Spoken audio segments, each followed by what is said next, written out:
City outskirts లో car బీభత్సం సృష్టించింది. రాజేంద్రనగర్ నుంచి హిమాయత్ సాగర్ వెళ్తున్న ఓ కారు కంట్రోల్ తప్పి ఇంటి ముందు కూర్చున్న వ్యక్తిపై దూసుకెళ్లింది.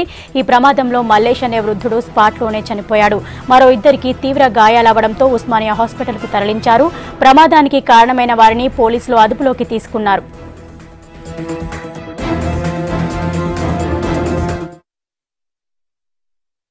తాత ఈడ స్కూటర్ పక్కన నించుండు, అంకుల్ ఆడ నించుండు. నేను అటు సైడ్ పోతుంటుండే కార్ వచ్చి స్పీడ్లో వచ్చి ఇక్కడ కొట్టుకుంటూ పోయింది. అయితే తాత లేచి అక్కడ పడితే అంకుల్ కాపాడడానికి వచ్చి అంకుల్ని కొట్టేసి వెళ్ళిపోయాడు.